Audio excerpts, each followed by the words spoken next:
I miss you so bad. The thought of you makes me sad. I'm going mad. No, I'm not. Oh, can't help it, I just miss you. How did I lose you now again? Can't help it, I just miss you. Why did I lose you now again?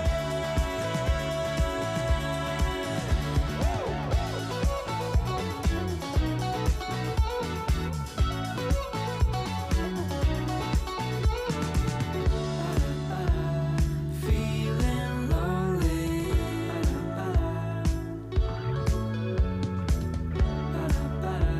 I'm feeling lonely.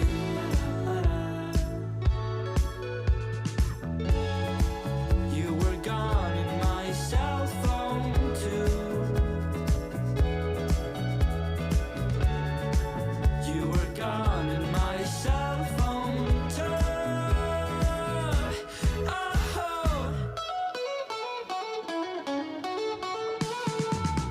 can't help it, I just miss you. How did I lose you now again? Can't help it, I just miss you. Why did I lose you now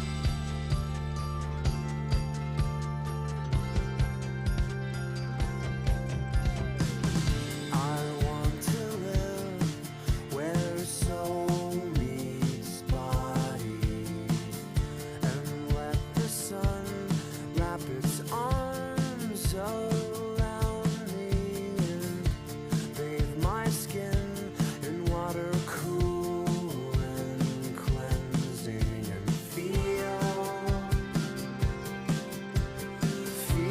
what it's like to be new.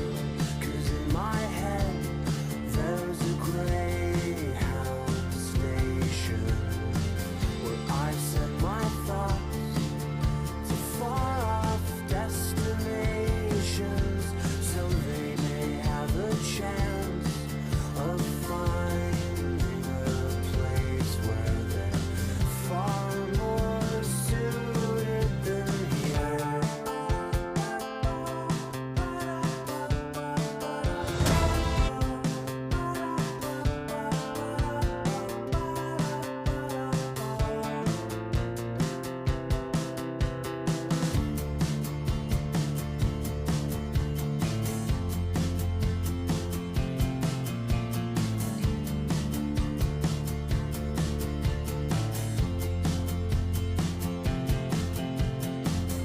I cannot guess what we'll discover when we turn the dirt with our palms cupped like shovels. But I know our filthy hands can wash one another's, and not one speck will remain. I do believe it's true that there are roads left in both of our shoes. But if the silence takes you, then I hope it takes me too.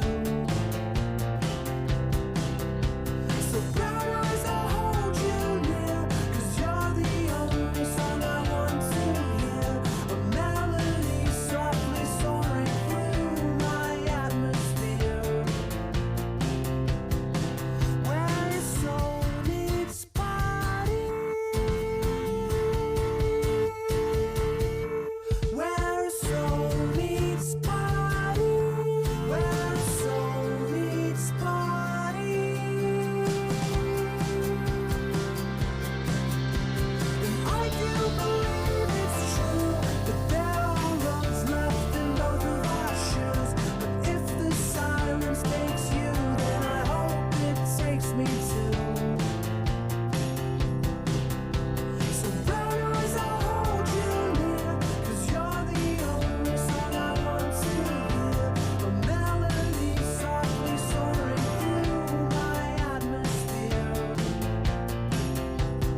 drive through in a Halloween costume. I'm an astronaut without you. We're twisting our way to the back of the bar.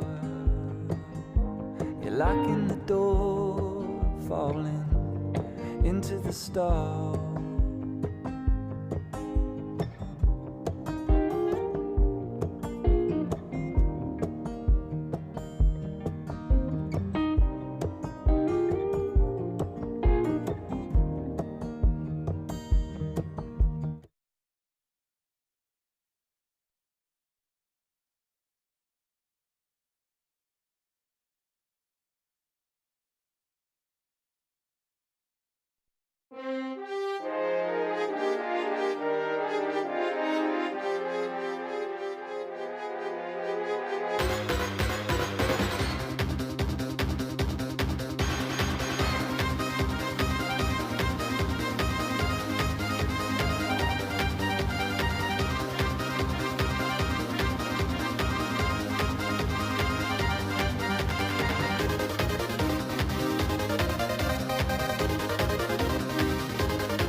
As such, we put on a little show for you all, so we hope you enjoy it.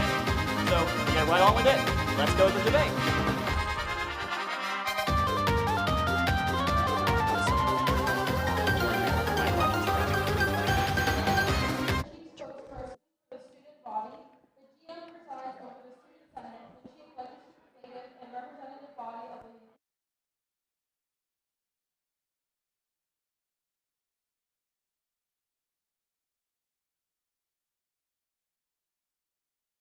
The 2025 GM candidates are Tiburon T. Benavides,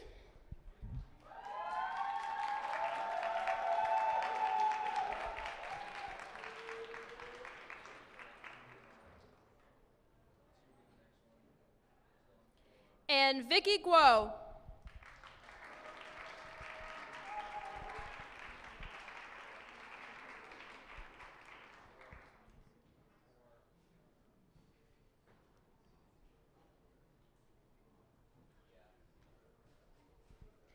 The President of the Union presides over the Executive Board, the budgeting group of the Union, and is the Chief Financial Officer of the Union. The PU appoints all the members of the Executive Board like the GM. The PU is in close contact with Institute officials. The time commitment for this office is substantial. The 2025 PU candidates are Toby McDonald,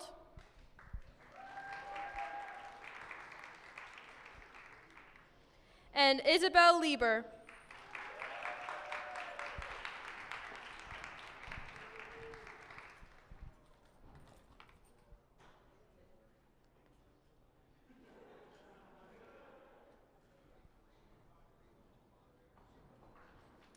The President of the Undergraduate Council presides over the Undergraduate Council, the body which supervises the 4 undergraduate class councils. The UP nominates all UC officers and shall assume the duties of any unfilled officer position on the UC. This year's candidate for UP is Grace Meehan.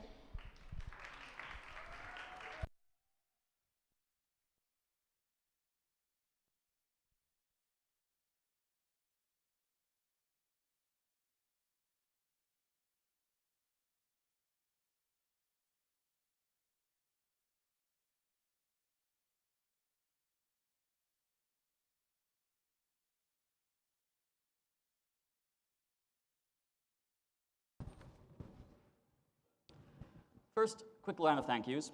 We'd like to thank the Union Showtex, the GM Week Committee, RPI TV, the Union staff, and APO for all the work they've put into organizing this event.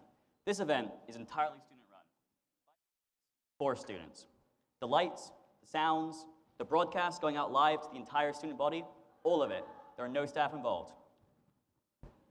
I'd also like to thank all of you for coming out and participating in the democratic process. I'm sure you all had better things to do with your day off. And I always like to thank you all for putting up with our candidates' nomination requirements. But we're going to go straight into questions. But before we go straight into questions, debate format. Yes. Yes, debate. I'm going to quickly go over the format before we dive right in.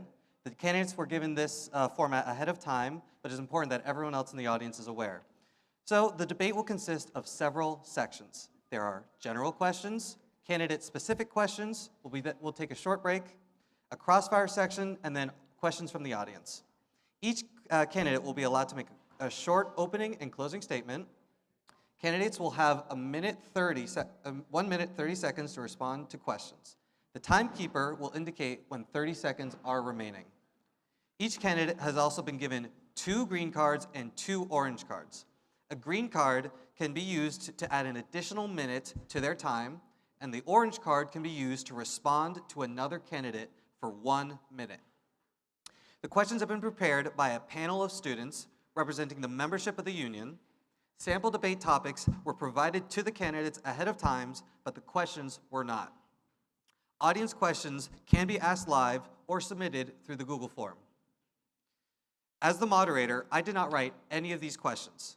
As a result, I reserve the right to declare any questions or statements out of order, and candidates may choose to refuse any question that they believe is out of order. And for the audience, you are allowed to be energetic. You are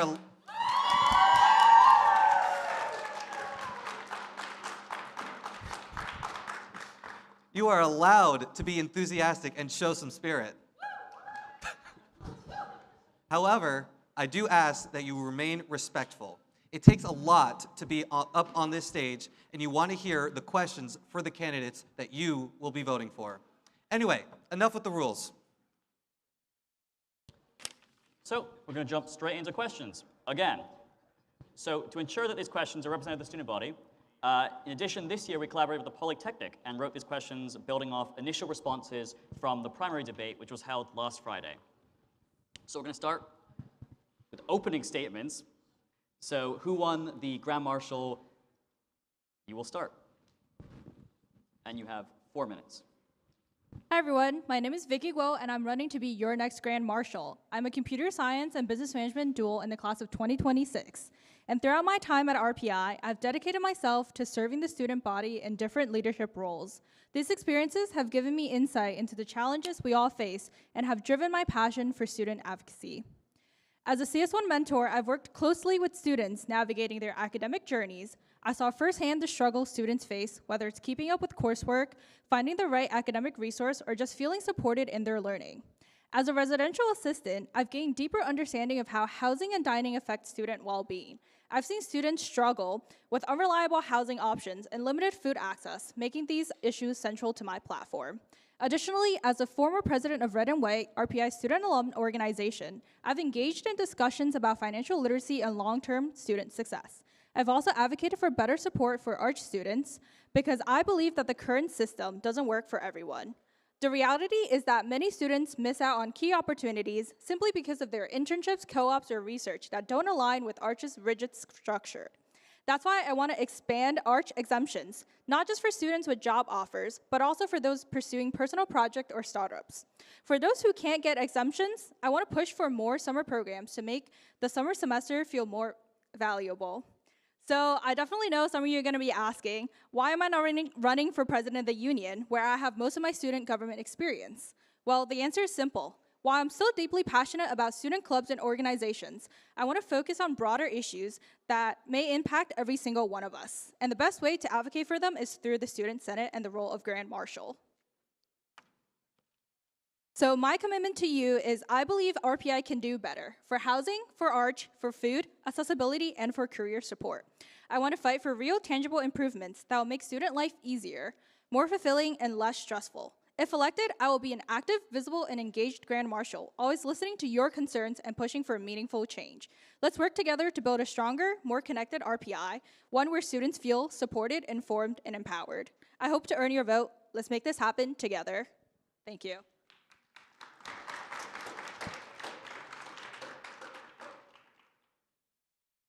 Hi everyone, my name is T and I'm running to be your next Grand Marshal. I've been an RPI student for 8 years now. I finished my undergraduate degrees in bioinformatics and molecular biology and computer science in 2021. Since then, I've started grad school in the biochemistry and biophysics PhD program.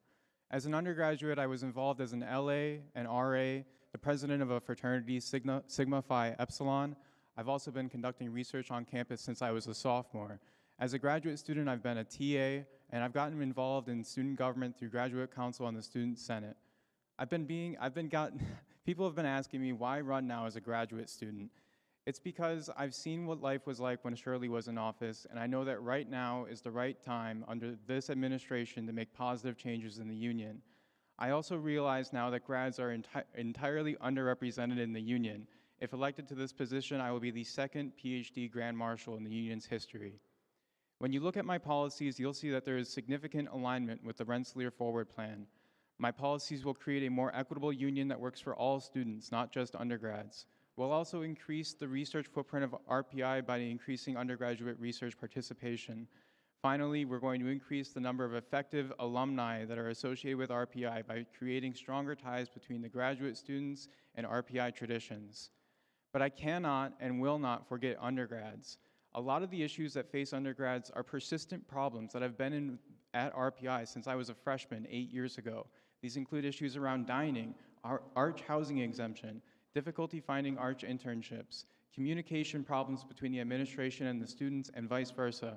Also the cost of living and difficulty tracking shuttles.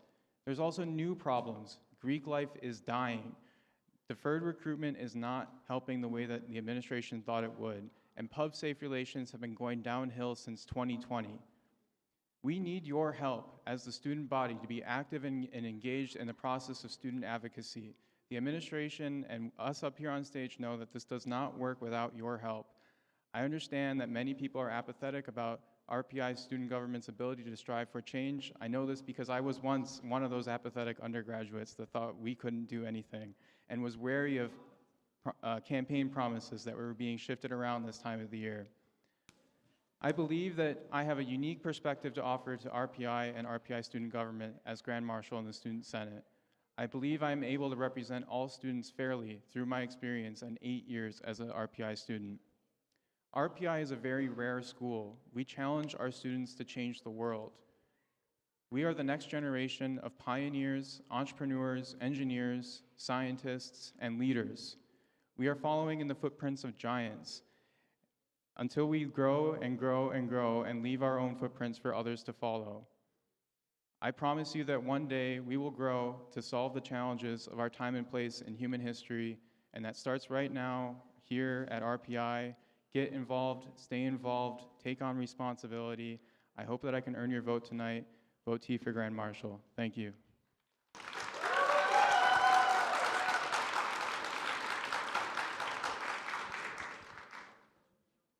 Good evening, everyone. I am Grace Meehan, and I am currently a first-year chemical engineering major.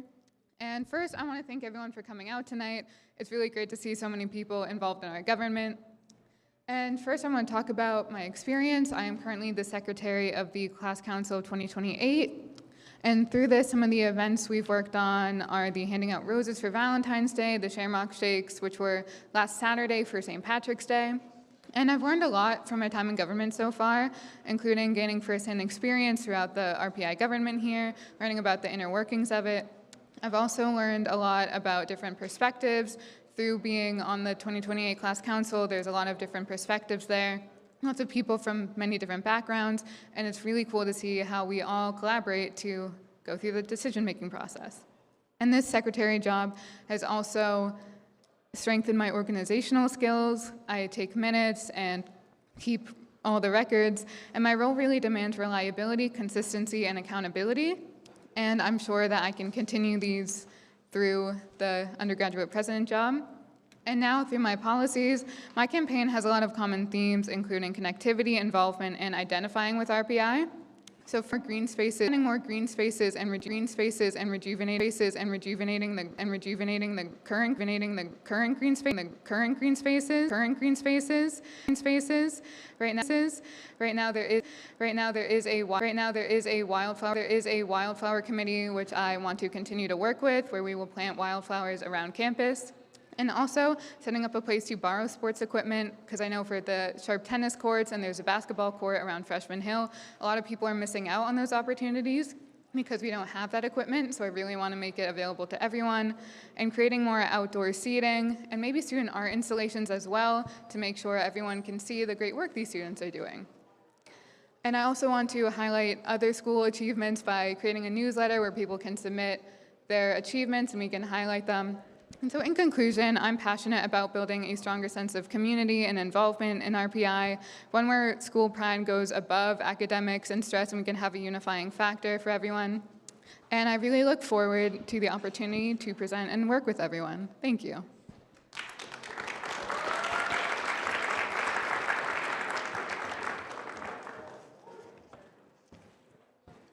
Good evening, everyone. My name is Toby McDonald. I'm running for the President of the Union. In that role as the President of the Union, it's really focused on not just leading the executive board, but through leading that board and its relevant committees, overseeing the and maintaining the facilities, finances, and operations of the student union. Now, as I don't think it comes as too much of a surprise to really anyone, there is an impending crisis in higher education.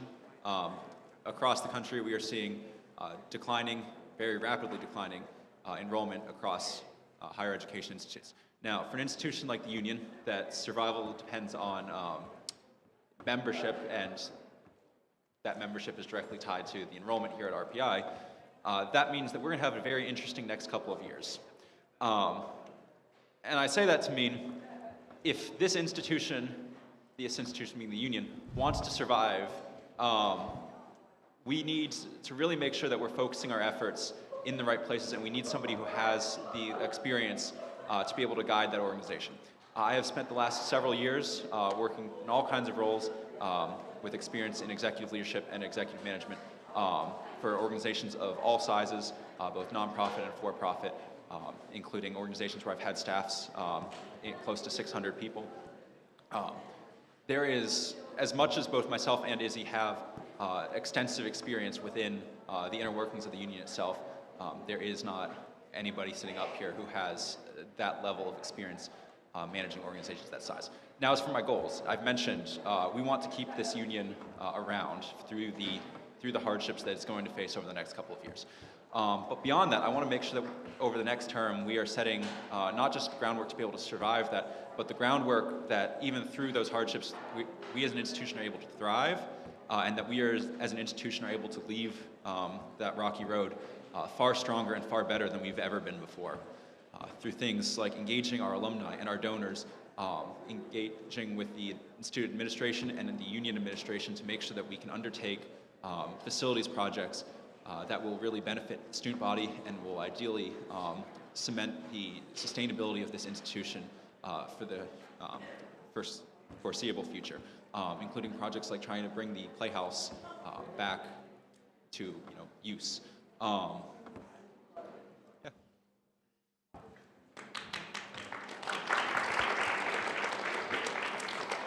One second, just to make sure everyone's clear, Toby did not just skip Izzy there. There was a game of rock, paper, scissors behind the stage.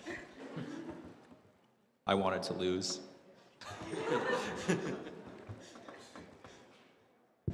Hi, my name is Isabel Lieber. I'm running for President of the Union. I'm a senior computer science and applied physics dual major. I'm staying to do my co-term master's in computer science next year. I have been a member of student government for the past 3 years. I started out on the club operations committee for a year, and from then I went on to join the executive board as a voting member. And through that time, I maintained my position on club ops, and for the past 2 years, I've served as a voting member, and for the past year, I have been the club operations committee chairperson. In my time in club ops and on the board, I have helped dozens of clubs form, get funding, update their documents, have all of the needs that they fulfill all of their needs from the executive board. I have also been involved in other committees on the executive board, including the Business Operations Committee, the Marketing and Strategy Committee, as well as the Special Committee on the Union Operating Hours. I have extensive experience in the executive board as well as clubs in the union. I have been a member of over 15 clubs and organizations throughout my time here at RPI. And I believe that that gives me a lot of experience and knowledge that I would need in order to fulfill this role as president of the union. So I have some goals as president of the union that I would like to share with you all. So one of my main goals is to increase and improve the communication between the executive board and the student body. A lot of students don't know what we do, they don't know that we exist, and they don't know what resources there are available to them. And that goes for students and also club officers. I would like to make sure that the communication between the executive board and the students is efficient and well done so that everyone knows that this is a place that they can come and do what they want to do and be in part of the clubs that they want to have. I would also like to look into the possibilities for increasing club funding. Many club budgets have remained flat over the past several years, and one of the ways in which I would like to consider doing this is bringing back reserves transfers, which have been gone for the past several years. And I believe that it would be very beneficial for clubs to be able to have these long-term savings and funding to work on their projects. I would like to improve communication between the executive board and the other branches of student government, including the Senate. I would work closely with the Grand Marshal to ensure that we are communicating and on the same page on all of our, on everything that's happening within the union. I would like to make sure that the union is utilizing all of our resources effectively. We have a lot of different facilities throughout this campus, including this union, the Mueller Center, the 87 Gym, and other projects such as the new ropes course that opened up on Sunset Terrace. A lot of students aren't aware of all the resources that we have, and therefore they sometimes go underutilized. I'd like to ensure that we offer these resources to clubs and to students so that they can be used to their fullest potential. Additionally, we are currently working on a renovation project for the first floor of the union, and with its opening, I would like to make sure that the students are using that space effectively and that it is used to its best potential. As I'm at my 30-second mark, I'd like to just close off. If I get elected as PU, I would love to hear your voices, what you as students want to see from the union and from from clubs and organizations in the executive board. I'd like to be open, and thank you.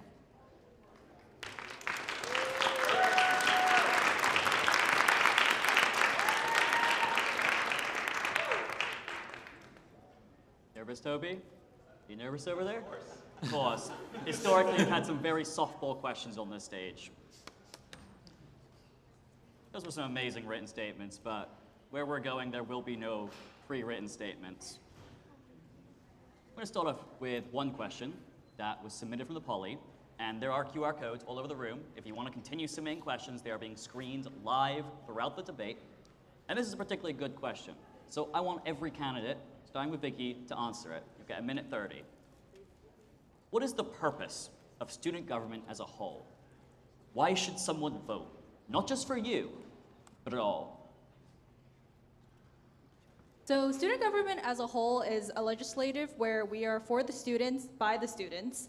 And the reason why that we want you to go out and vote, because these are the leaders who are actually impacting your life at RPI. Whether it be to the different clubs, to different advocacy programs that are out there. Student government in its own is something that everyone should hopefully be a part of. So additionally, something along those lines is the idea that student government is something that is out there that if you don't know where to voice your concerns, this is the place to go. RPI student government does a really good job of masquerading as a representative democracy, but we really are not. RPI student government self-selects for the small minority of students that care about policy, government, and public policy, interacting with the administration, 90% of the student body wants nothing to do with these topics, but we still have to represent those students. You should elect representatives that represent your interests, that will pursue things that you care about, because we make real change here, whether you realize it or not. Yeah, so this is a really great question. I know that before I was in government, it was very overwhelming, and I didn't really know where to begin. And then hearing all of the different branches, I was really so enthusiastic with it. And the purpose of the government here is to really just create change. We do have that power, no matter how small it is, no matter how small the progress is, any change is change. And I know a lot of us are so wonderfully impatient when it comes to change. We really don't just let things sit the way they are, and government really has the power to do that. So I really wish that everyone would get involved, and I think everyone should vote, because these are the people who you want to represent you. And so our job is to represent you, not just do what we think is right or just assuming what you want. And so I really hope everyone does choose to get involved and vote in this election. Student government is a place where the students have a voice, and we are the people that are able to advocate for what the students want, for the institution, for the union, and in general, just student government allows us to have a say in how things happen on this campus and what we can do about it. And I think it's really important for all students to vote so that you can exercise your right to have a say in who is leading you. We have a responsibility to represent the campus and the students, and it's very important for all of the students to be able to voice their opinions and help make change on this campus so that we can have the best experience possible while we are here at this school. So RPI is the last remaining institution in the world where we have an entirely student-run student union. And I highlight that because not only is our student government and the basically oversight of the union controlled by the students, but that trickles down to every club and organization within this institution. We put our students forward to basically run this place. If you look around the room at all of the people who are making this event possible, from the show text to TV to even the Elections Commission itself, it is all student-run. And I believe that that is a very significant portion of why RPI students go on to change the world. And it's something that's really only made possible when, at all levels, there is student control, not just, down at, in the individual organizations that the vast majority of people care about. Good answers. We're now going to jump straight into a question for the Grand Marshal candidates. I'm going to start with T, as we went the other way last time.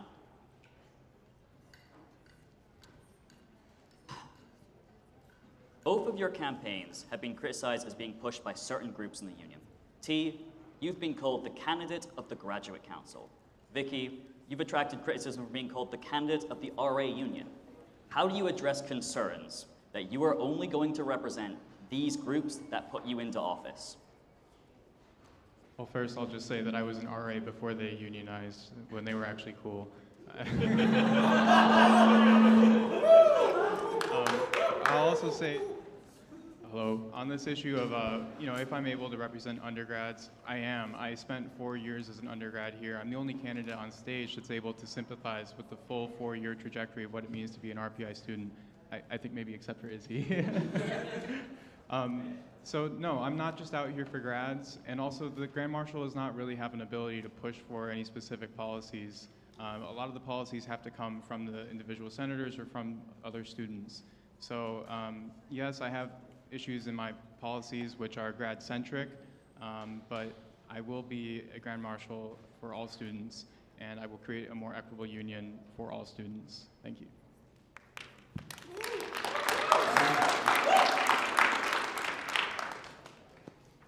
To be completely honest, I didn't know about that question at all with the RA Union, but honestly, I think it's more because my policy are more tailored towards housing, which in turn for the RA Union, that's something they would support, but student living and learning as a whole might not be super happy with that. I honestly came with this idea mostly because the people that I interact with are my residents. But aside from just interacting with my residents, I have other experiences in talking with other students in which the other policies in my campaign is being stated. Additionally, I think housing is something that I think everyone actually goes through at RPI, especially because you're forced to be on campus for 2 years. And for a lot of people, whether it's grad or undergrads who are living off campus, they talk a lot about how they're not able to find equitable housing or the housing that they're currently looking through, they don't know where the resources from. And I want to say my campaign is not just solely focused on housing in general. So I want to be the person who can represent all the different parties inside of the union, whether it be different clubs and not just residential housing in general.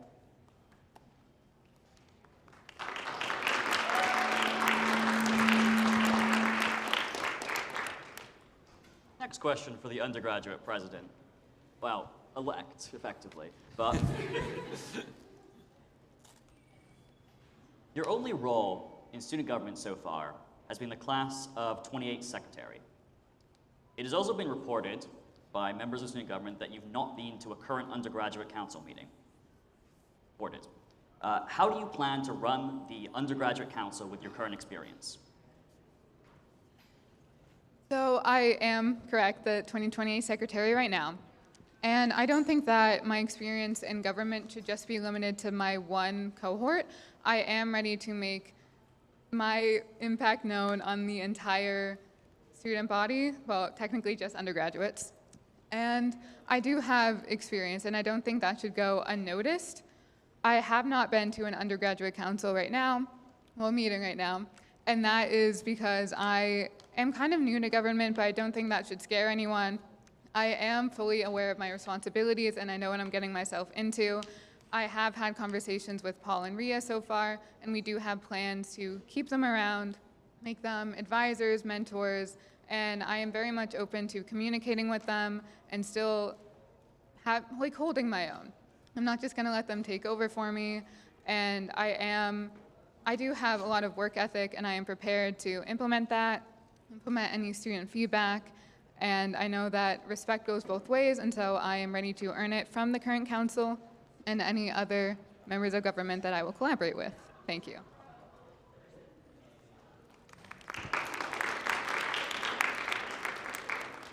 As there's only one UP candidate up here, would you mind answering a second question for me? It's a softball. Okay.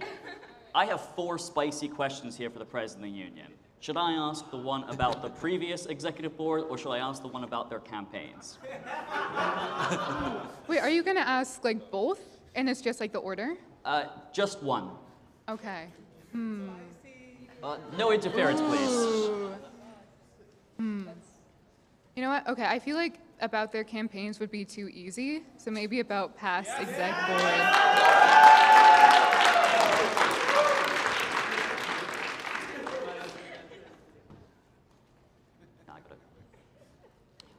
Okay. I think we went this way last time, so Toby, you're next. All right. Recently, the Executive Board made a decision to reallocate the Fraternity and Sorority Commons community office in the student government suite, breaking a long-running tradition of them having an office within the union. Do you believe this decision was fair, and would you do anything as President of the Union to change that decision? So this is kind of a tough one, because I do believe that at the time that it was made, it was fair. Now, that decision was made months ago and took that long to make it to the board. At that point in time, the members of the relevant bodies that were using the office had actually come to that board and expressed that they didn't want the space anymore. Similarly, as they had left the union student government several years ago, it was a little bit of an odd spot to have them in. Now, with that said, I strongly believe that those organizations should have a space in the union. And there are lots of spaces, particularly the old card office, which is a far bigger and frankly more appropriate space, that would be of much more value to them, that I would very strongly consider allocating to them. But that would have to be a discussion both with the Business Operations Committee and with the leaders of those relevant bodies. That's not squarely something that would be under my authority. Yeah, so I believe that they are a valued member of this community and they should have a space in this building.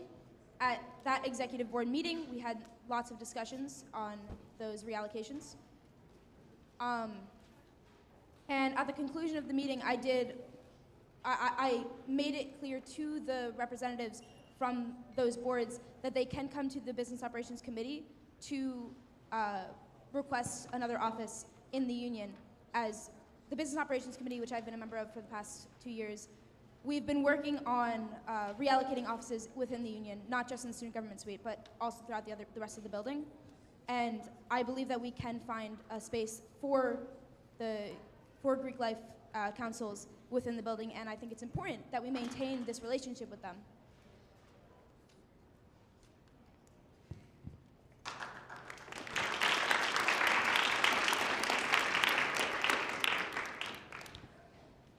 We're now going to move on to questions for individual candidates. We're running a little bit behind on time, so I'm just going to go ahead and throw out all the easy questions that we're going to be asked. Unless there's any objections. No objections? Good. We will start with Vicky. Vicky, you have never been a voting or non-voting member of the Student Senate. During the primary debate and in your polycat packet, you claim to be a member of SGCC in addition to president of Red and White. Unfortunately, your activity on SGCC is being contested by past members, and members of Red and White claim you served only as co-president and were recently removed. Can you confirm what student organizations you have been involved in what capacity? In addition, how do you plan to leave the Senate without any relevant experience? Yeah, so definitely that's a really good question. And as for my involvement at SGCC, we were like a pretty small group in which we just worked on a lot of the tabling and the posterings around the union. And as for previously president of Red and White, yes, I was a co-president, but that doesn't deem my efforts to say that I wasn't a president. And I was actually there when we only have 3 different members, and half of it being people were ready to graduate. So essentially, I did bring up Red and White from the ground up in a way. And then from some sort of miscommunications in terms of like what our responsibilities are, that's kind of where the dispute happened. And as for whether or not I will still be a good leader for Grand Marshal, I personally feel that Grand Marshal is a space where anyone, if they feel that they have ideas to change the student union and they can bring ideas that will support the general student body, that is definitely a place in which they should aim for this position. Additionally, I think overall student government serves in the same leadership idea, and by having previous leadership experiences, I believe I will still do a substantial job in this position.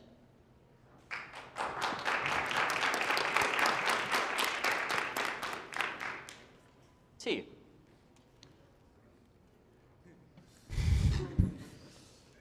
You are endorsed by the Rensselaer Panhellenic Council, the largest women's group on campus.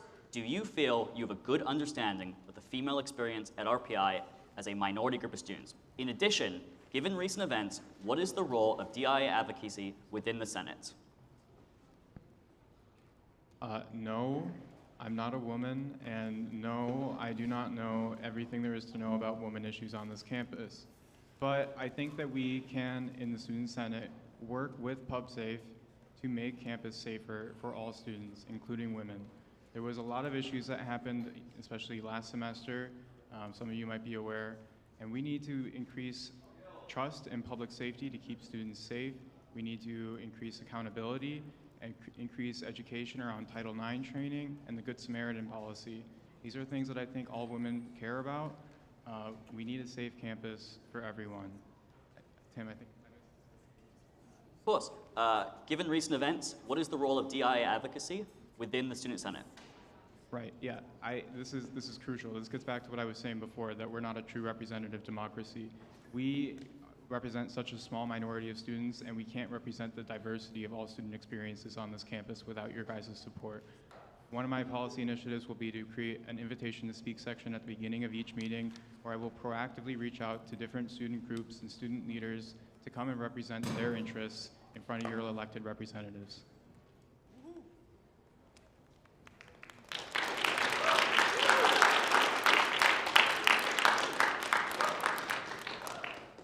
this is more of a general question for the undergraduate president, but again, one candidate. This is really the elephant in the room, and I'm off script here, so Mateo, feel free to call me out. They look nervous. Why is the undergraduate president once again running uncontested for this at least second year in a row? Well, I don't think that it should be uncontested. I'll just say that first. And I know that government can be very difficult to get into, as I mentioned before. I didn't really know too much about government until I had my friend explain it to me when I was first getting into it. And I know that it can be pretty overwhelming and stressful because there are so many different branches. And I feel like right now in government, a lot of people may only feel like they have one role to serve. But I know that a lot of people have so much experience and that they can really fulfill any role that they want to. And as of why there's not more candidates up here, I'm not really sure. But I think that there definitely should be because there are so many people with so much experience that can fulfill this role. And I really think people do have this ambition, and so they can feel free to maybe next year and I can have someone up here with me. And was it, who's next? I've lost track. Next? Okay. I prepped the wrong question.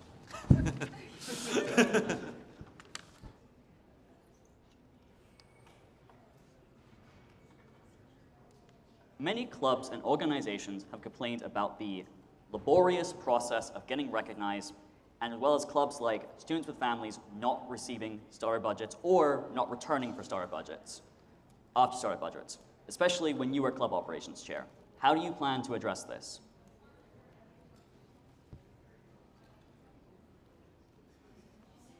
Yes, of course. So reset the timer. Many clubs and organizations have complained about the laborious process of getting recognized by the union, and certain clubs that did receive starter budgets, like Students with Family, did not return for full budgets, especially while you were club ops chair. How do you plan to address this? So the process for getting recognized, the first step is to submit the new club interest form, which has been open and was closed a few weeks ago. And from that point on, I, as club ops chair, will reach out to them and give them the next steps and information.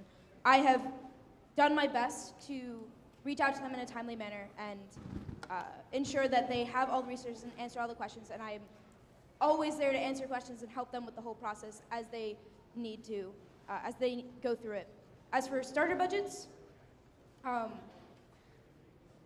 honestly, for clubs, I have not heard anything from Students and Families. I'd never heard any, they never reached out to me. If they did, I would have been happy to help them. And knowing that they are interested in coming back, and as well as other clubs, and I would love to help any club that is recognized that doesn't have their funding to get that funding that they deserve.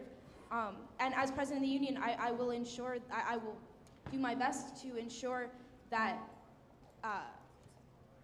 clubs get the resources they need, and whoever, if I win president of the union, I will make sure to appoint a club ops chair who will pick up where I left off and make sure that all the clubs are getting all of the information and that they need so that they know when exactly they can come back for their funding and other information that or things that need to come back to the board for. Well, we have one last question, and this is a question.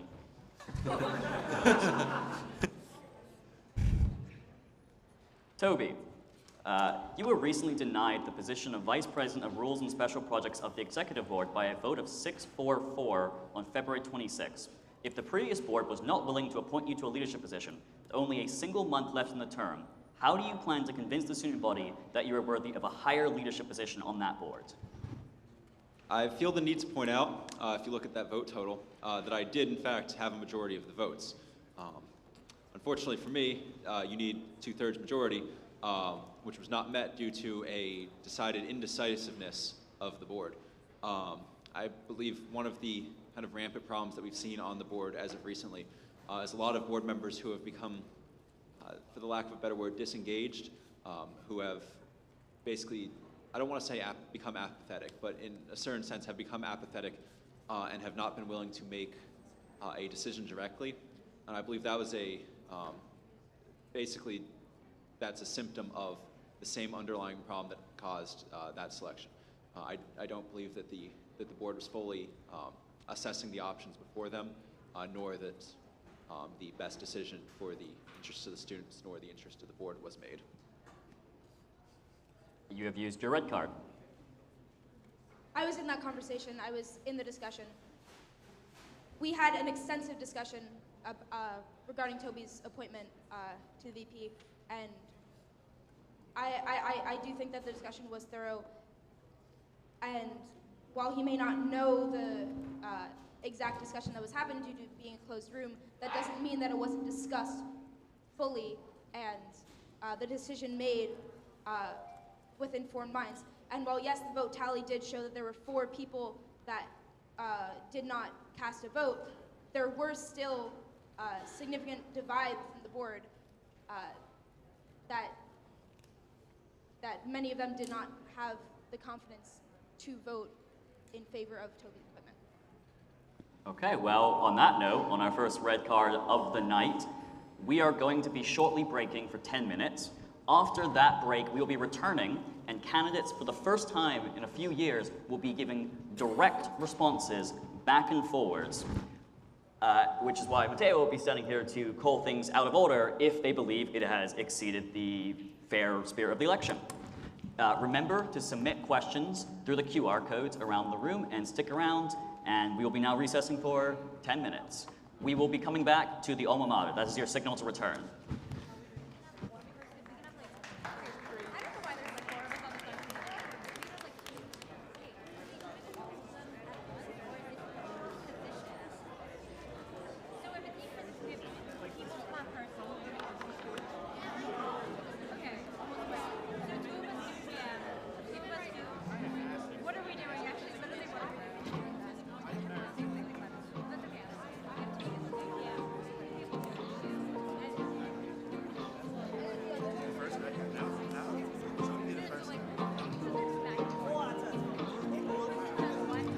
I just found a lemon tree. It's a bad day for my enemy.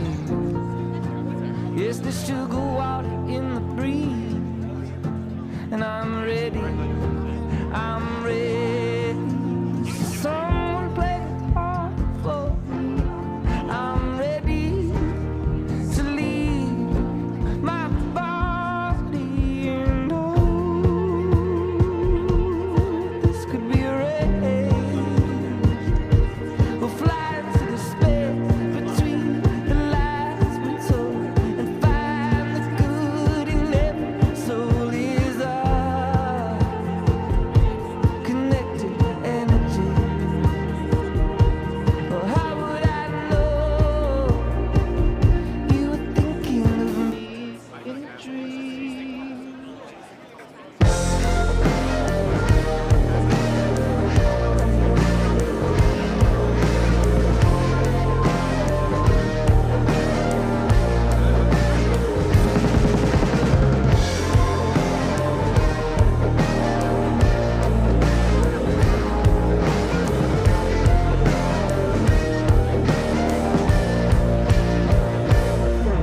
The sweetness is around the sea, and I'm learning to keep going. Just an itty bitty hit of weed got me ready to leave my body and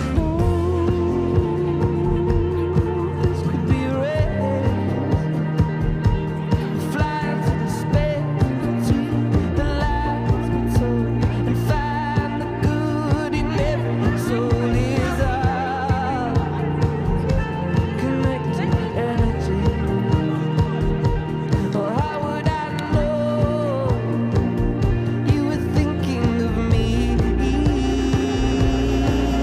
when all the lies remain? This is all that our time can take.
said I was so straight away.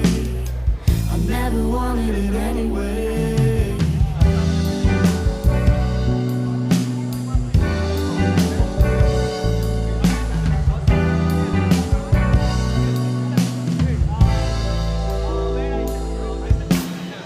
They say that I need to see someone, get prescribed with something so down I'll come.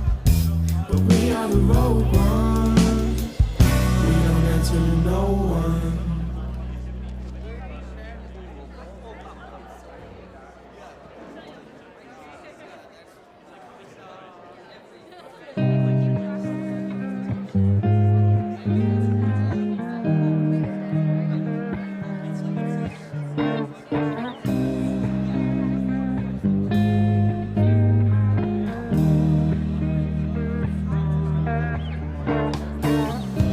She wants less, I want more. She wants peace, I want war. There's a mist fate over the Chevrolet. She wants him, I want hers. Not my pot to stir. Poor little sugar, she knows I've got a sweet tooth for her ways. I'm addicted to her gaze. One step closer to the sun-bleached girl who gets undressed when she wants. One step closer to the sun-bleached girl who gets undressed when she wants. La da da da da da. La da da da da, yeah. Whoa. La da da da da da. La da da da da, yeah. As I lay back there on my bamboo chair, the shortback sings but brings her back in my head. She said she wants space, I just wanna see her face. Poor little sugar, she knows I've got a sweet tooth for her ways.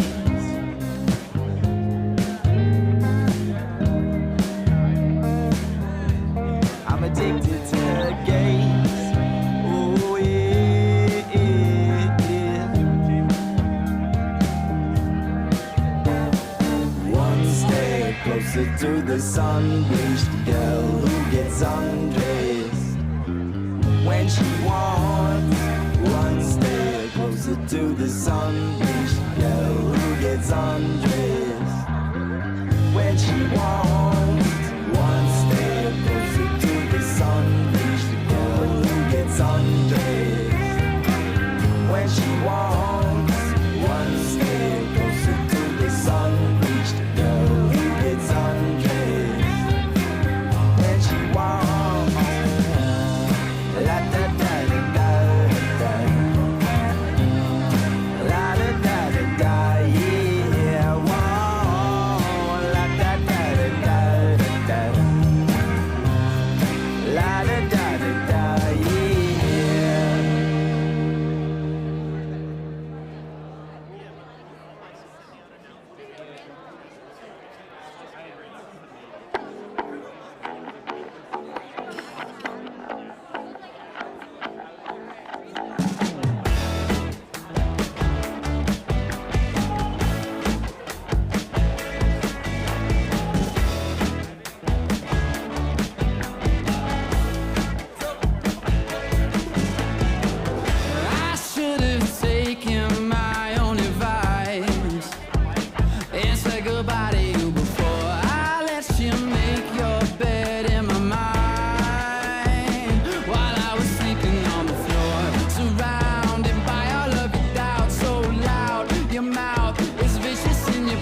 a cigarette on 28th Street. Girl, you walk up to me, cherry red and looking angry.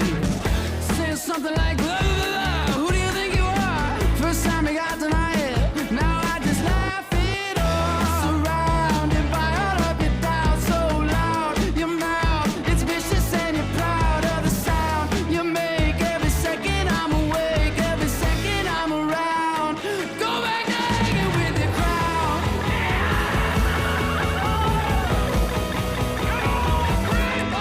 Now it's over, cold shoulder.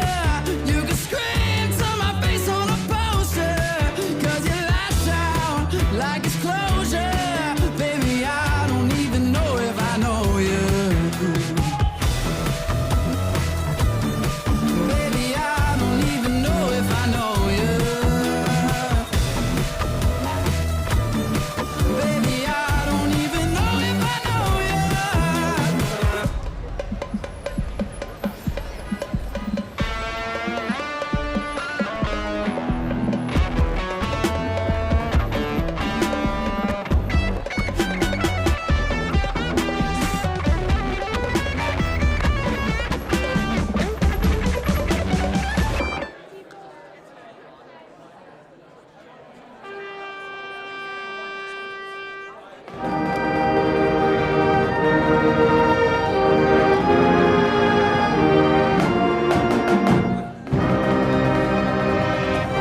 Candidates, please approach the stage.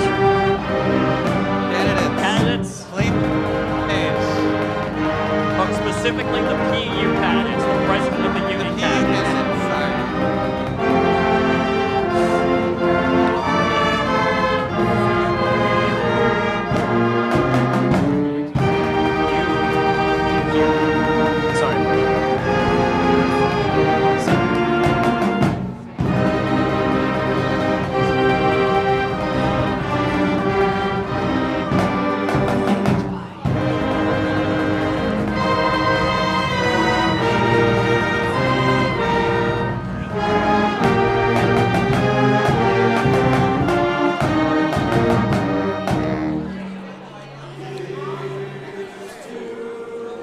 If I can have everyone's attention, please, we are resuming the debate.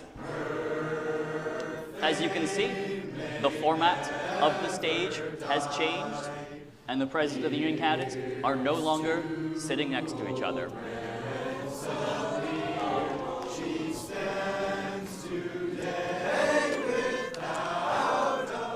So, just so everyone's clear how this works, the president of the union candidates were given the opportunity to submit questions to each other that would be asked by the Elections Commission. We would then allow one of them to ask the question, and then they would have a rebuttal, so on and so on. They didn't always all respond in time, so the Election Commission cornered them and made them respond. So some of these questions are interesting quality. Who went first last time? It was Toby. Okay. So we're going to start with a question that was submitted. And you will have a chance to respond for a minute, and then you will have a rebuttal period. Toby, this is from Izzy. In your campaign, you mentioned wanting to extend the union hours. At a recent e-board meeting, it was discussed and determined that this would not be financially feasible at this time. How do you plan to make this a possibility? And address. So, in large part, as established, we do not currently have the financial resources to extend the hours of the union, which is unfortunate, because this is something that would be very ideal to see. With that said, we are in a position over the next couple of years to try to orient the resources that are available to the union and to begin to transition to where we have the groundwork in place to be able to extend the hours in the future to be able to serve more students at more times a day. Your rebuttal period, if you'd like. Yeah, I think that you kind of covered the gist of this topic. I was a member of the committee that went through these discussions, and it is true that we do not currently have the funding, but hopefully over the next few years we can see what we can do to save up save and see about getting donors or possibilities to see the feasibility of extending the union hours in the future. Okay. This is a question to you from Toby. The union constitution requires executive board members to be appointed by the president of the union and approved by the Senate. What are your thoughts on the Senate's confirmation hearing authority? Should the president of the union's nominations require candidates' Senate approval? I'll repeat that last sentence. Should the president of the union nominations require Senate approval? I think absolutely yes. There's a reason why there are multiple branches of government. It's a system of checks and balances. The PU appoints the members, the voting members of the board, and the Senate approves. I believe that this is a very important thing to have in order to ensure that the board is represented by people who are qualified to do that job. I forgot what I was going to say, but I do believe that it is important that these checks are in place to ensure that we have the proper people representing us on the board. You have a rebuttal period? I don't really have anything to rebut there. Okay, we'll jump to the next question then. Again, submitted. What is the financial decision that you most regret, and how will you ensure that your future suggestions and decisions best serve the interests of the entire union membership? There are certain admin budgets, especially during my first year on the board, that were approved without any real review. That is never particularly ideal. But besides that, when, especially over the last year, when there has been thorough review of the budgets, I stand by every decision I have made.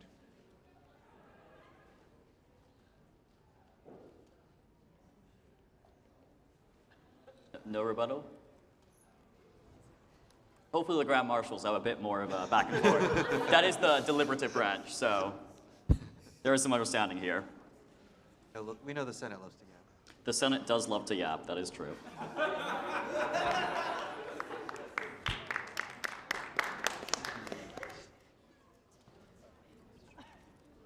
What is one action that your predecessor took, I think she's here tonight, that you would pursue altering or reversing if you were elected?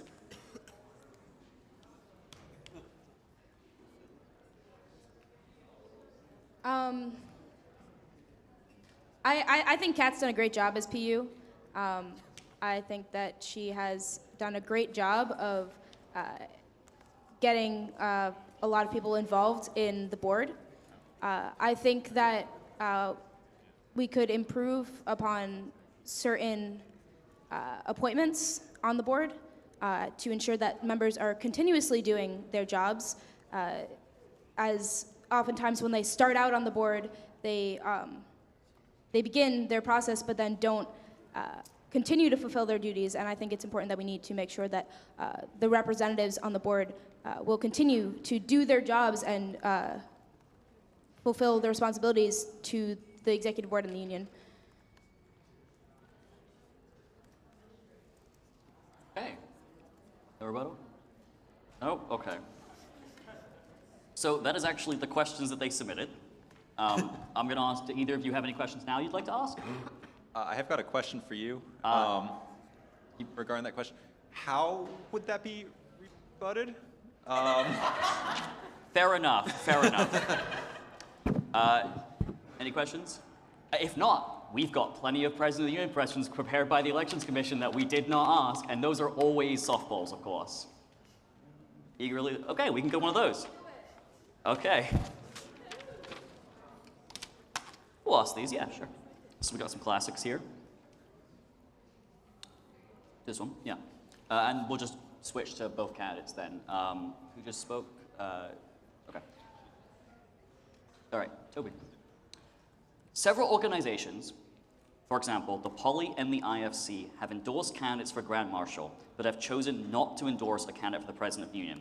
In fact, the Poly explicitly released a non-endorsement just recently now. Do you think this reflects the quality of your campaign, your collective campaign? What are your thoughts?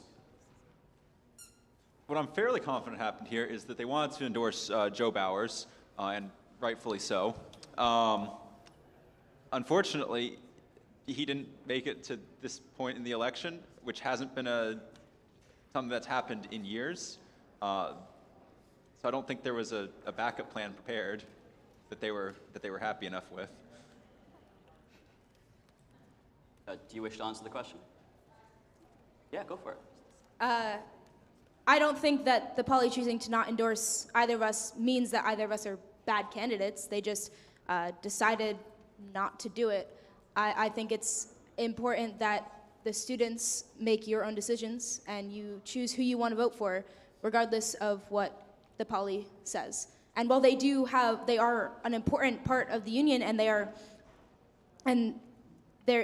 opinion is valued. It is important that you all make your own decisions based on what you believe or who you believe is the best candidate for the union. So this is a classic question. And if you practice for the debate, I expect you looked at this question and know which one I'm about to ask. Do you have any guesses what I'm about to ask? Like, take a guess, or? Okay, I'll just ask it. Classic question backed by popular demand. The executive board is often criticized as resembling a secretive tribunal, especially with respect to how much of each meeting is closed to members of clubs that are being discussed, or even to the entire student body. Is this a fair characterization, and how will you promote inclusivity and openness in the executive board operations? And start with you. So first I'd like to say that executive board Executive board meetings are open to anyone who wants to attend. That being said, a lot of students don't necessarily know that they can attend, but here I'm saying you guys can come to the meetings, listen to what we're doing, have an input, have a say. That being said, sometimes we do close the room, and oftentimes this is, anytime we close the room, it is for confidential information or for reasons that are important that we can't really, that should be kept confidential. But otherwise, the meetings are open, and we post our meeting minutes, we post our agendas, we make everything accessible to the students. There is a public drive or a public box for any member of the union to see what we're doing. And if you have any questions about the meetings or what we're doing, please feel free to ask me. I'm always open to hearing your thoughts. Quite frankly, the closedness of some of the meetings has been a frequent complaint that I have had.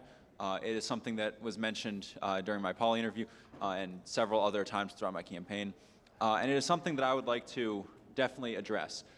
There are, as Izzy has mentioned, there are definitely times throughout the meetings where, for the fairness of everyone involved, or for other sometimes legal reasons, we are required to close the room, particularly in anything regarding HR matters.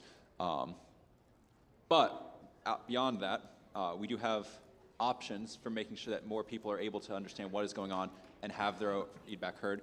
And one of the things that I would like to implement in that regard is a mandatory waiting period on some motions to allow for time for students to provide feedback to the board. Okay, well, we have no more questions for this section, so I'm going to ask that the Grand Marshal candidate and the PU candidate swap quietly, quickly, and efficiently, please. Go. And make sure you flip the placards when you get on the stage.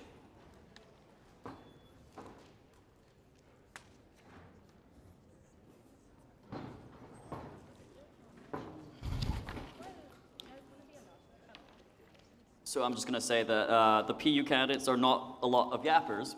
However, the Senate is the place that we really debate in the union, so I'm really expecting a lot better performance, especially out of UT. Okay. Who won the rock, paper, scissors? Was it? Okay, so.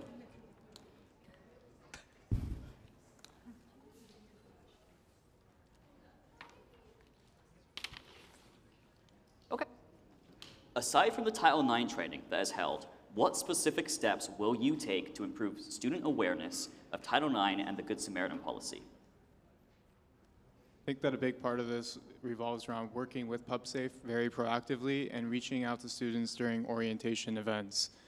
Students need to be aware of these things that we have to make campus safer as soon as possible. When I was a freshman, there were very clear standards set in the orientation events, and I feel like somehow those went away. I don't exactly know when that happened. I think that also we need refreshers. The Title IX training has to occur at some regularity. The same should be happening with Good Samaritan policy. I think that PubSafe should be reaching out to us directly in the Student Senate for us to reach out to our constituents as well. And you have a rebuttal if you'd like. While I do agree with your answer, I feel like it's still skirting the lines of how you're getting this to be promoted to the student body. A big part of it was just you basically saying, like, we need PubSafe, but what specific, like, actions are you going to do to actually enforce that, aside from making it mandatory for student leaders, because that's something that all student leaders have to do. A reminder, you both have red cards remaining. There's only 2 questions, so. Okay. Do you want to?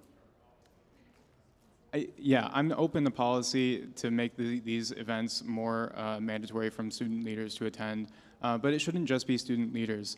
I forget the ballpark, but it's something like 300 to 400 people have gone through Title IX training since we enacted that policy. And that was a collaborative effort between Senate and E-Board. Senate set the policy, the legislation, and then E-Board enforced it. I think Vicki actually played a vital role in that.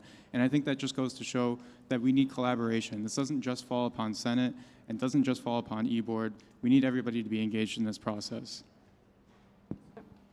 And this is a question submitted by T. Which of your policy ideas do you think is the easiest to accomplish, and which do you think is the least feasible? I think the policy of expanding ARCH in terms of the activities while also making sure that people have the ability to opt out of ARCH would be one of the easier policies to enact, only because of the idea that it already exists in some capacity, but we just need to expand on it a little bit more. As for the one that would be really hard to do I think would be the mental health initiatives, because one big idea was that we wanted students to be able to participate in facilitating those, but at the same time, it is a burden to the students for those mental health initiatives. However, I still feel like my other policies are somewhere in the middle, but they're equally as important for the student body. This was just a very honest question that I wanted to get Vicki's take on. I've read a lot of her policies, and actually I like a lot of them. I really just don't know how feasible they are, and I'm looking forward to working with especially Mohammed Ali, the new Director of Auxiliary Services, to pursue them. This idea about more ARCH events has been pushed around for a long time. We've had several iterations of an ARCH task force that has looked into these things, and I don't know how much more latitude there is to give to more ARCH events. Yeah. Vicki, I just want to say again, I actually do like a lot of your policies, and I'm looking forward to working with you.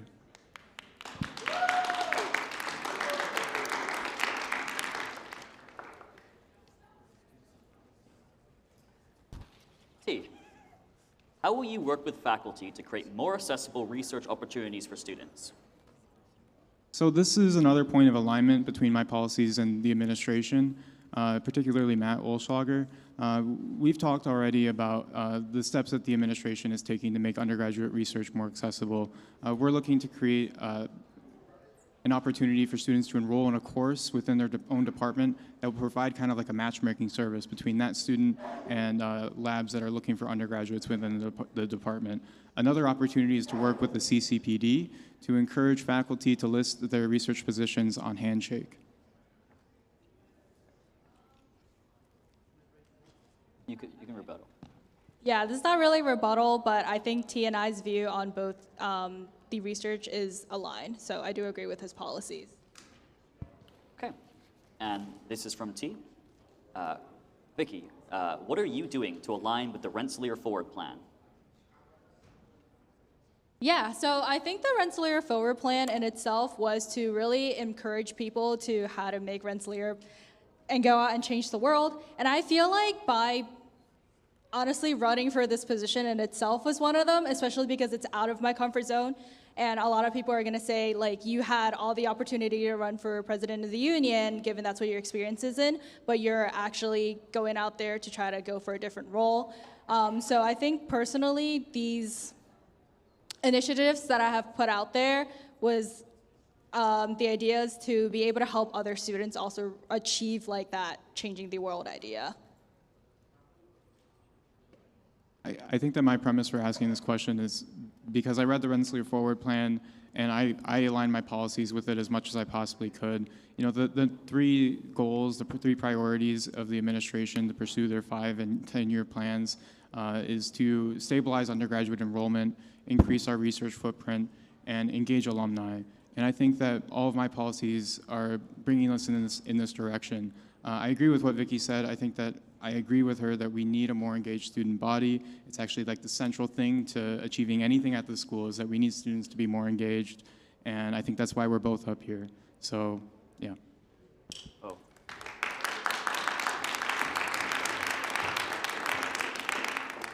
I was briefly unaccompanied. I could have asked whatever I wanted. But, Don't worry. so those are the end of the questions that were submitted by the candidates. So we have some time left, so I guess we'll ask some more of the candidate-specific questions, if you're excited for those. I think I heard someone say softballs in the audience. Trust me, there are no softballs here.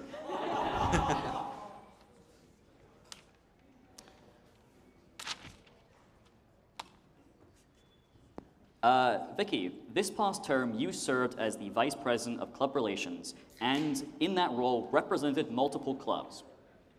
It is a fact that the Executive Board bylaws say any non-voting officer given comparable responsibilities, such as representing assigned clubs, shall require the majority confirmation of the Student Senate before such duties can be conferred.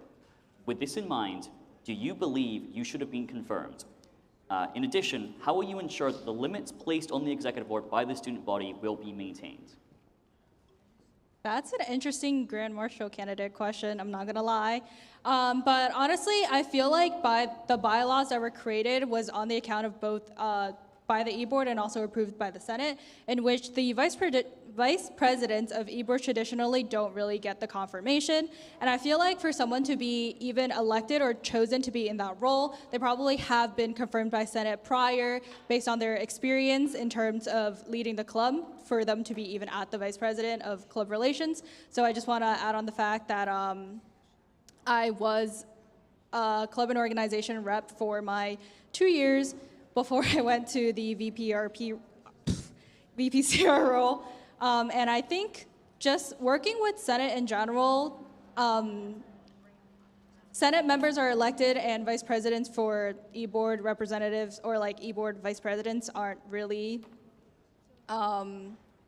confirmed by Senate. I personally don't really see an issue with that. We have a question for you. You started your campaign getting only nominations from grad students, and you are seen as the grad candidate. Having graduated 4 years ago under a different administration and student culture, do you feel you are representative of the entire student body, particularly younger students? What steps will you take to ensure you are? Well, I'm taking a lot of steps already to ingratiate myself with the youth.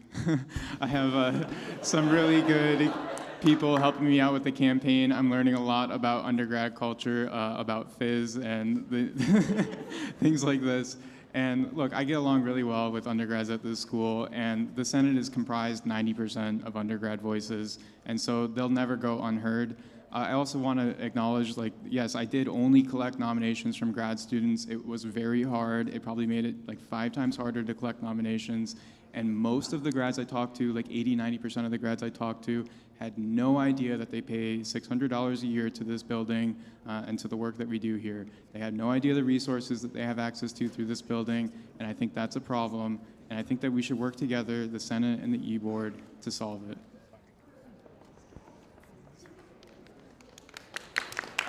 So point, I'd like to ask the PU candidate to start returning to the stage. And if you have any additional questions you'd like to ask, this is your time. Yeah, of course. One specific question that I was really curious about T's campaign was you've mentioned equitable union budgeting, which focuses on participation, but how will we be able to enforce that for all undergraduates as well instead of just graduates while ensuring undergraduate clubs aren't negatively impacted? Right. So, you know, we're currently budgeting the union based off of enrollment numbers. Grads make up 15% of the union, undergrads make up 85% of the union. That difference in enrollment is going to grow over time as the school brings in more graduate students. But the discrepancy between enrollment rate and participation rate is also going to grow.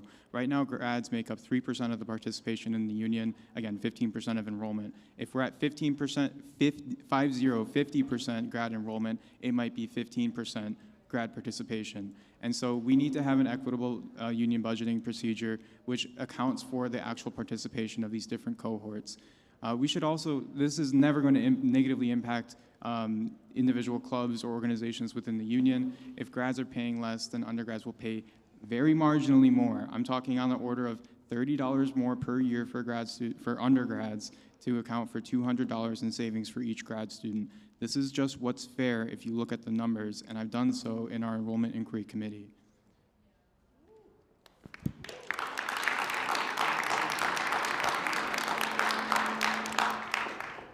I'm actually going to put a rebuttal out for that one. While I do agree how grad students aren't participating in a lot of the union clubs, but we budget grad students for the union budgeting equally. So I feel like there isn't a clear plan to how maybe distinguish that from one party to another and like from one grad to another. I feel like there's just a lot of work that's gonna have to go into it, while at the same time you can also argue for undergraduates that maybe they aren't involved in any clubs and organizations, especially if they're just homebodies who are like, I'm actually not interested in anything. So I feel like you might have to do a little like research in terms of how both undergraduates and graduates can benefit from this plan.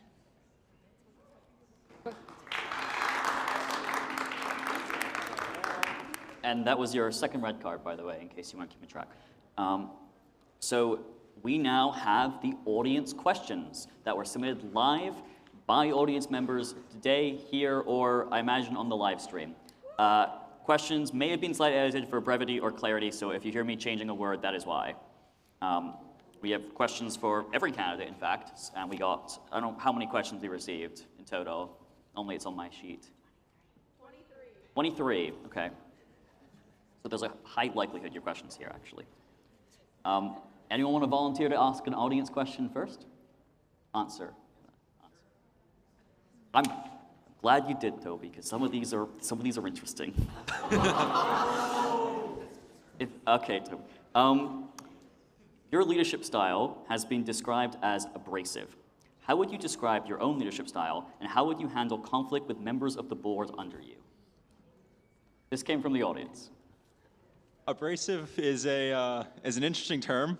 I'm not, frankly, entirely sure what that means, but I can see it. I definitely do lead in a kind of hard-headed, get things done quickly way. I don't tend to wait around on matters, with the general exception being that there are some things where we do need to increase some of the time to make sure that we are adequately representing students and getting the feedback that is necessary from the general membership of the union. Anyone want to go next?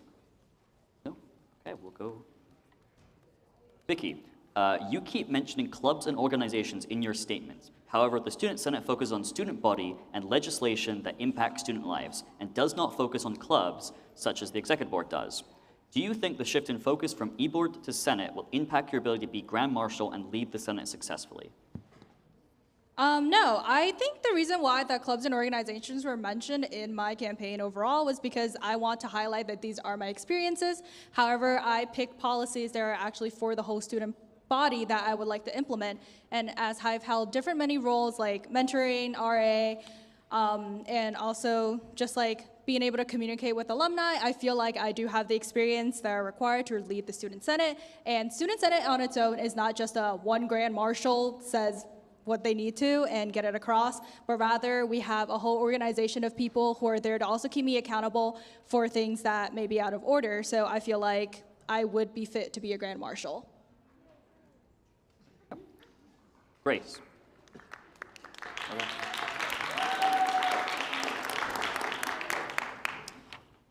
Grace, in your opening statement, you mentioned creating a physical suggestion box outside the student government suite. Given that this suggestion box already exists, how would you increase its usage by students and effectiveness in communicating student voices to the undergraduate council? Okay, so yes, it does exist. When I was passing through the student government suite or just around it, I saw it more as a comment box or like a compliment box, actually. Maybe I just read it wrong and I'm just crazy, but I definitely think that maybe not just outside the student government suite, but around campus in more places to definitely get our message across and the students' message across. Because I know that maybe if anyone doesn't have social media and there's not accessibility there, to then make it physical and around campus, not just in the Union, maybe more around Freshman Hill or anywhere around the classrooms, if that works as well.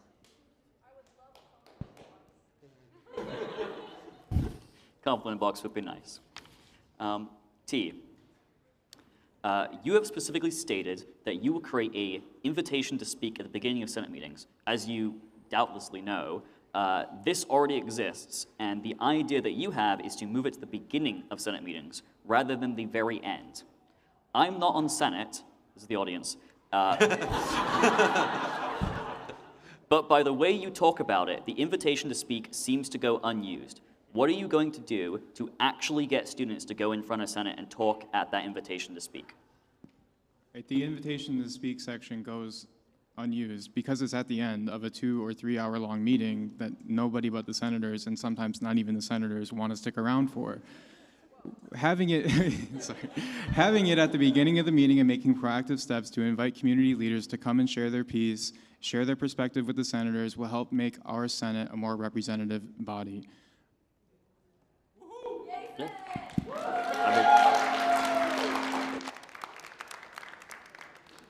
Personally, I'm thrilled with the constant 5-hour meetings, but that might just be me.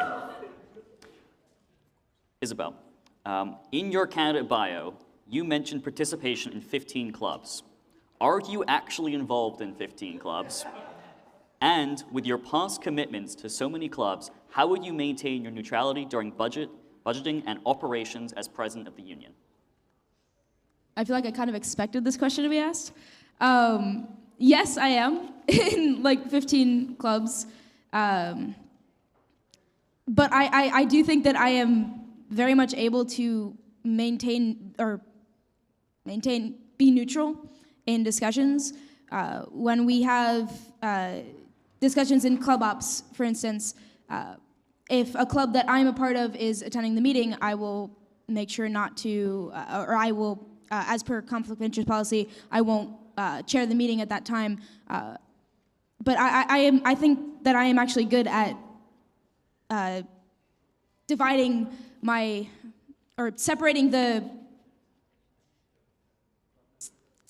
club things with my duties as an executive board member or president of the union, hopefully.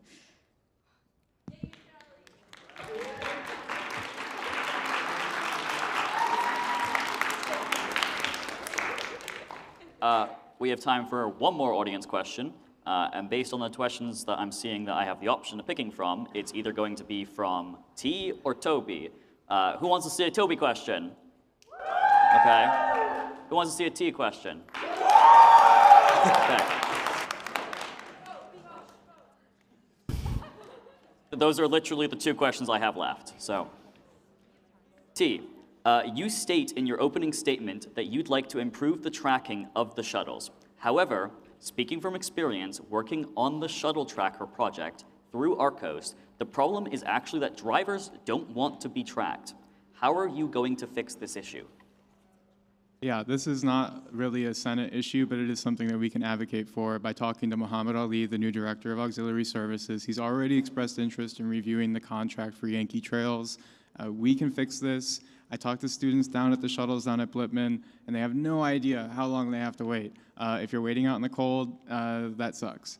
So yeah, this is an issue, and we can fix it, and we have to work together with the administration, and I'm looking forward to doing that. Okay. That is the end of all the questions for tonight, so you can rest easy.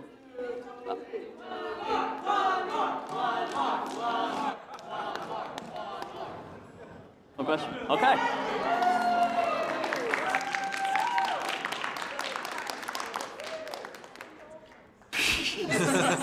It's not me. I did not write this question. Elections Commission screened these, not me. Your campaign mentions cutting underutilized or unnecessary spending within the union. What types of spending, specifically, do you consider unnecessary? Did you know that we pay for dozens of phone lines for this building, and we only use a handful of them? Each of those is in the hundreds of dollars a year.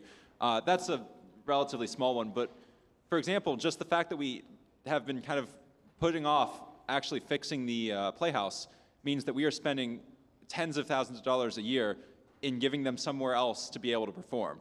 And it's a bunch of things like that. And while that one is relatively large, for example, we have a budget tens of thousands of dollars towards MPAC funding that we put aside for clubs, and then when clubs go to use MPAC, we make them pay for it themselves, right? It's things like this where over time, across a lot of these things, we can really reallocate some of that money back into clubs and organizations where it's otherwise going to waste because it's being spent on things that aren't being used, are redundant in their use. So that is the end of all the questions for tonight. So one last round of applause for all those questions.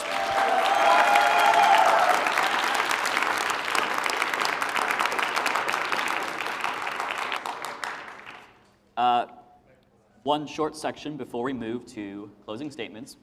This is a tradition that we started last year. As you all know, at the end of the day, we're all members of the union together. So we've asked all candidates to make it in their race. We'll start with that side. Toby, you have a lot of passion for the union and the clubs that you're a part of. You are dedicated to having what you want done, as we can all see from your campaign, your extensive campaigning, and I admire that.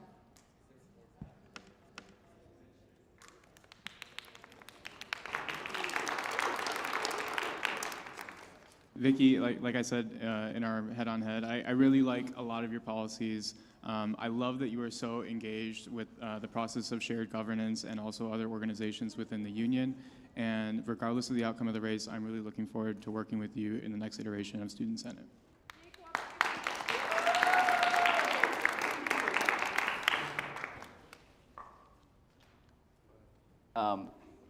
I think last year we picked someone randomly to say a good thing about Paul. So does anyone have something? Oh, okay. I mean, it is really hard as the Elections Commission to find someone for every position. 3 years ago, we had every single position on the ballot uncontested. So the fact that as a freshman, you were able to step up and make this position work when there really was no expectation for you to take on this leadership role is really impressive, and I think you deserve a round of applause for that.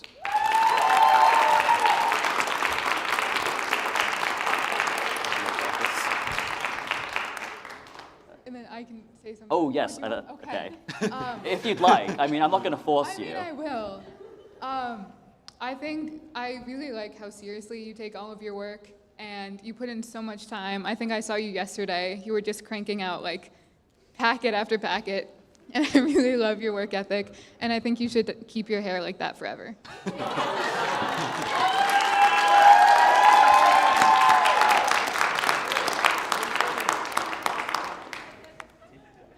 Yeah, so thank you, T, for being on this debate with me. Like, we both agree, we do have a lot of shared policies, and I really do like how you're pushing for more grad to be part of the student government in general. We definitely do lack that in a lot of the student governments in general. Like, for example, we literally couldn't get a liaison.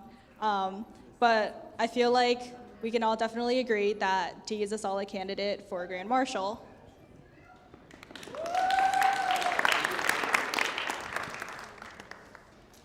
There are very few, if any, certainly no more than I can count on a hand, people who know more about the inner workings of the union than Izzy.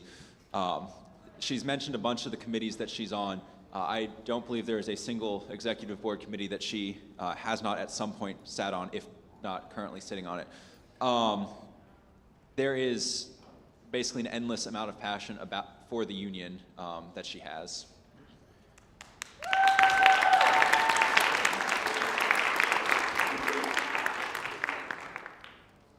We will now move on to closing statements. We will go in the reverse order. So the PU candidates will start, and Toby, you started last time. So you have 2 minutes to make your closing statement.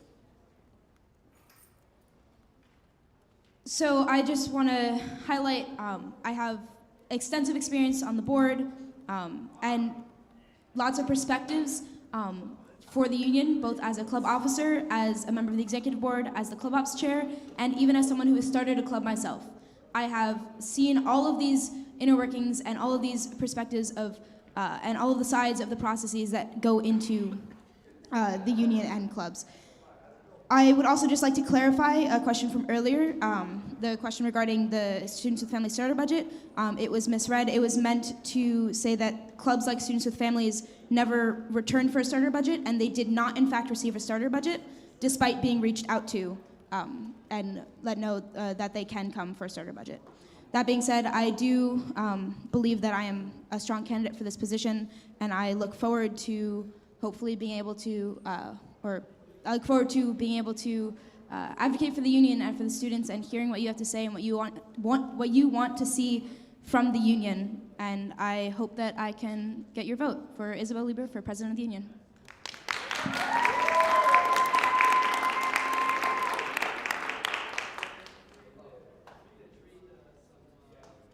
All right, so as I mentioned before, I thoroughly believe with past experience that I am the most qualified individual to make sure that this union has a very bright and long future. With that said, I want to encourage all of you to go out and vote. The elections will be tomorrow. They will start at 8 a.m. and they will end at 8 p.m. You can find the polling places right here in the union, right in that lobby there. You can find them in Commons Dining Hall and in the DCC. If you can't make it to any of those places, there's also a form. You can fill it out. It's called Democracy on Demand, and that man right there will show up with a van, a white van, mind you, and you'll be able to vote there. When you get to that polling place, you will in some way use your student ID to pull up your ballot on the computer. The first question you'll get is who should be the Grand Marshal. You've got some candidates here. Perhaps you vote for Vicky. The next question down is going to ask you who you want to be president of the union. You should go ahead and check the box for Toby McDonald, right? And then you can go through for all of the other positions, depending on what class you are and whether you're in Greek life or other things like that. And at the end of it, regardless of who you vote for, regardless of anything else, as long as you do vote, they're going to hand you a souvenir mug, and you can come back to the union and get some free root beer. So you should all do that.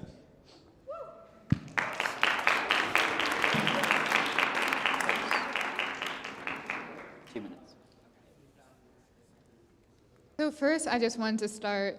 The undergraduate president represents all undergraduates, and I know that I'm only a freshman right now, and most of my term will be as a sophomore, but I really am dedicated to hearing from all undergraduates, not just from my own cohort, and I really hope to collaborate with anyone up here who's elected, because I know that all of the branches have to work together, and it's not just one single branch. We all have to unite them and work together, and overall, I just want to strengthen connections, increase involvement, and make a lot more green spaces here, and start a lot with school spirit. I know that we are working with Red and White right now, and I think that we can do more, and we will do more. Thank you.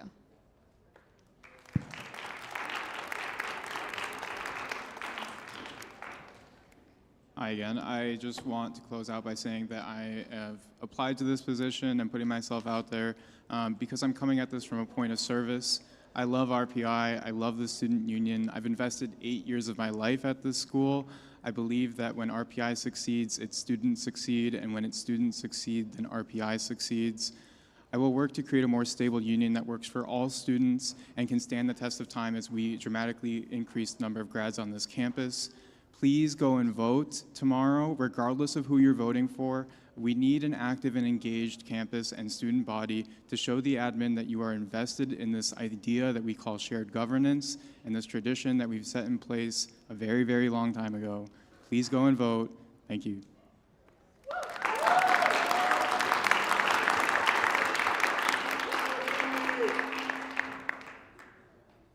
Yeah, so at the end of this debate and at the end of the campaign, this election is not just about us, but it's about you. It's about the students struggling to find housing, the ones who are worried about their next meals, the ones who are unsure of how to navigate ARCH, how to find the experience that they would like to see at RPI. And they're not just talking points, they're actual changes that we would like to see. And honestly, I'm running for Grand Marshal because I believe in the student government that listens. So whether it's making housing resources more accessible, creating a meal site donation system, and improving ARCH exemptions in summer programs, I believe that I'm committed to working towards a campus that better serves its students. And like all the other candidates said, please go out there and vote, make your voices heard. And I ask for your vote because I believe together we can create a stronger, more supportive student government.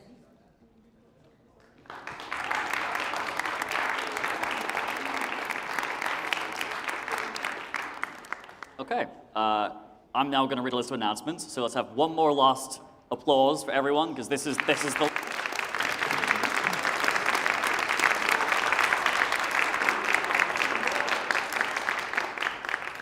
Here is the list of announcements that I've just written because the script ran out.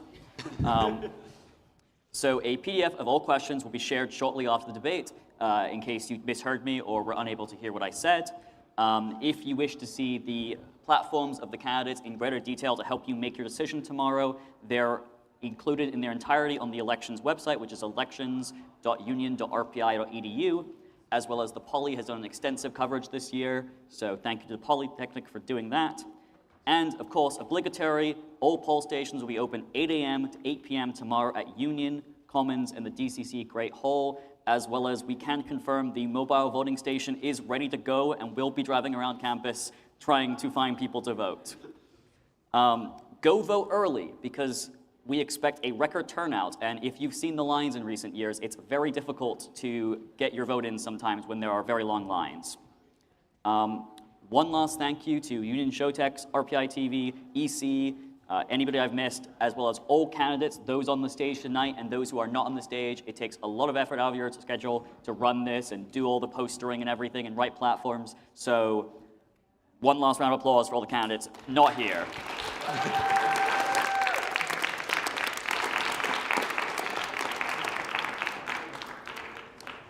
Could all candidates please remain and production team after the end for photos? And remember, go vote. Tomorrow, 8 a.m. to 8 p.m. That's it, folks. We're done.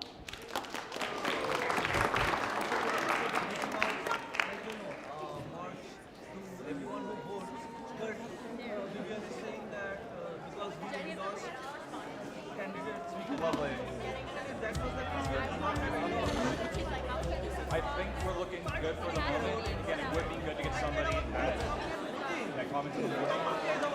Technically, we're